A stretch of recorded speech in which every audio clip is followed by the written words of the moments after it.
રમેશ પટેલ, સંયોજક સૃષ્ટિ પ્રાકૃતિક ખેડૂત હાટ. અમારો આ 23મો વિસરાતી વાનગીઓનો મહોત્સવ 27 ડિસેમ્બરથી 31 ડિસેમ્બરની વચ્ચે સોલા ભાગવત ખાતે યોજાઈ રહ્યો છે. સવારે 11થી રાતના 9 સુધી અમદાવાદના લોકો એ માણી શકશે. લગભગ 450થી વધુ વાનગીઓ 70 સ્ટોલમાં એ પીરસવામાં આવશે. 125થી વધારે ખેડૂતો અહીં ભાગ લઈ રહ્યા છે. અમારું સાત્વિક કરવા પાછળનો જે આશય છે 2004થી શરૂ કરીને આજ સુધીનો એ છે કે ગામડાના જે લોકો છે એમની ખોરાકની વિવિધતા ખૂબ સારી છે.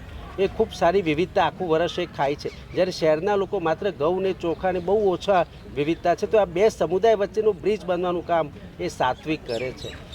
અહીંયા છે ને હાંડવો ઢોકળા તમને નહીં મળે, પણ અલગ અલગ પ્રકારની વાનગીઓ જોવા મળશે. ઘણા બધા ફૂડ ફોર્મ્યુલેશન, ફૂડમાં જે ઇનોવેશન કરી રહ્યા છે એ પણ અહીંયા જોવા મળશે.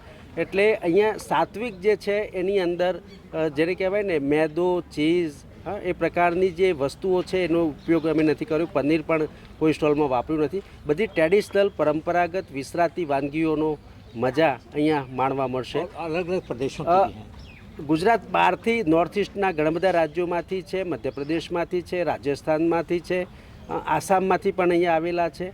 મેઘાલય ને સિક્કિમ ને નાગાલેન્ડ ત્યાંના પણ ઘણા બધા પ્રતિનિધિના જૂથ અહીંયા આવેલા છે. હરિયાણાથી પણ એક જૂથ અહીંયા આવેલું છે. એટલે અલગ અલગ રાજ્યોને જે ફૂડ વિવિધતા છે અહીંયા આપણને એ જોવા મળશે. એ સિવાય ઇનોવેશનનું પ્રદર્શન પણ અહીંયા છે. બાળકો માટે અલગ અલગ એક્ટિવિટી કરી છે.